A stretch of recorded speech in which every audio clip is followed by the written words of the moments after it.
Você vai aprender tudo o que você precisa saber sobre o seu intervalo para descanso e refeição. E o primeiro ponto e mais importante deles é justamente o tempo de intervalo a que você tem direito. Isso vai depender diretamente da sua jornada de trabalho. Por quê? Até 4 horas de jornada, o funcionário ele não tem direito a intervalo para descanso. Caso o funcionário trabalhe acima de 4 horas e até 6 horas de trabalho, ele terá direito a 15 minutos de intervalo. E se ele tiver uma jornada superior a 6 horas de trabalho, ele terá direito a 1 hora de intervalo. Lembrando que esse período ele pode ser pelo menos de 1 hora, indo até 2 horas de intervalo. Caso esse período seja superior, precisará de um aval do sindicato. Caso contrário, esse período ele vai integrar a sua jornada, porque é muito comum, a depender do tipo de estabelecimento, que as empresas elas coloquem para o funcionário para trabalhar, por exemplo, no período da manhã, dê um intervalo de 4 horas e esse funcionário só volte a trabalhar no final da tarde. Só que se essa conduta não estiver prevista na convenção coletiva do sindicato por meio de acordo coletivo, esse período que exceder as 2 horas deve integrar a jornada de trabalho do funcionário e ele receberá esse período como horas extras. Agora um ponto muito importante também, que é justamente em relação ao intervalo suprimido. Por quê? Em muitas atividades a empresa determina que esse funcionário retorne mais cedo para continuar suas atividades, seja para ajudar a equipe ou até mesmo para prosseguir com a sua função. Geralmente isso acontece em empresas menores, mas as grandes também não se livram completamente disso. Agora, se isso está acontecendo com você, a CLT determina que esse período que foi suprimido, ele deve ser pago com base na sua hora normal de trabalho, acrescido de 50%. Então, por exemplo, se você tem direito a 1 hora de intervalo e você só usufrui de 40 minutos, esse 20 minutos restante que foi suprimido pela empresa deve ser pago de forma indenizada com base na sua hora normal de trabalho, acrescido de 50%. Vale lembrar também que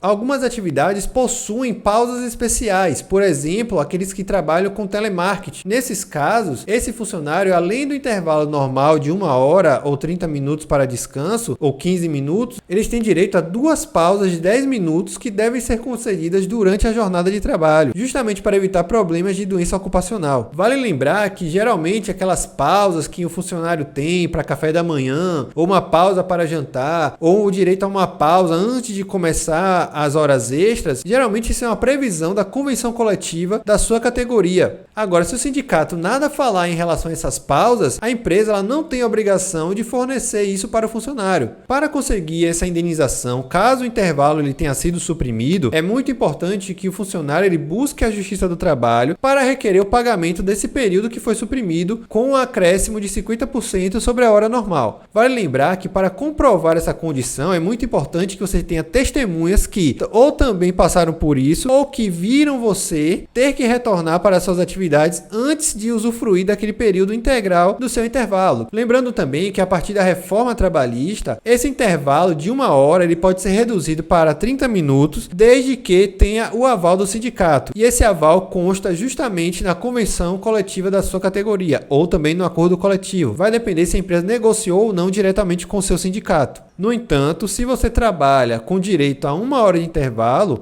o período mínimo deve ser de 30 minutos. Abaixo disso não é permitido por lei, justamente para evitar problemas de doença ocupacional e acidente de trabalho, pois o intervalo é necessário justamente para que o funcionário ele restabeleça suas energias e acabe não sofrendo um acidente de trabalho ou desenvolva uma doença ocupacional futuramente. E as 3 principais dúvidas que eu recebo em relação ao intervalo entre a jornada é se a empresa ela pode proibir o funcionário de sair do estabelecimento durante o seu intervalo. Apesar de existir muita discussão em relação a isso, a maioria dos tribunais entendem que a empresa ela não pode proibir o funcionário de sair. Caso contrário, a justiça entende que a empresa não possibilitou que esse funcionário usufruísse do intervalo como bem quisesse, devendo então pagar novamente esse período de 1 hora de intervalo agora na forma indenizada, com aquele acréscimo de 50% em relação ao horário normal. A outra dúvida é se o funcionário ele pode sair mais cedo do trabalho, 1 hora mais cedo ou 15 minutos mais cedo, que seria justamente aquele período do seu intervalo, e a justiça não permite que esse tipo de conduta seja praticado nas empresas, porque como eu falei, o intervalo ele serve justamente para que o funcionário ele consiga restabelecer as suas energias e não corra o risco de sofrer um acidente de trabalho ou desenvolver uma doença ocupacional. E aqui já pegando o gancho para a última dúvida, muitas pessoas também me perguntam se a empresa tem um horário certo para dar um intervalo para um funcionário, e a justiça entende que esse intervalo ele não pode ser concedido nem na primeira hora do trabalho e nem na última hora, que é o famoso esposo sair mais cedo. Então, se você chega na empresa e eles já te colocam para você jantar, para você fazer seu almoço ou fazer um café da manhã, isso não é permitido por lei. E caso você consiga comprovar isso na justiça,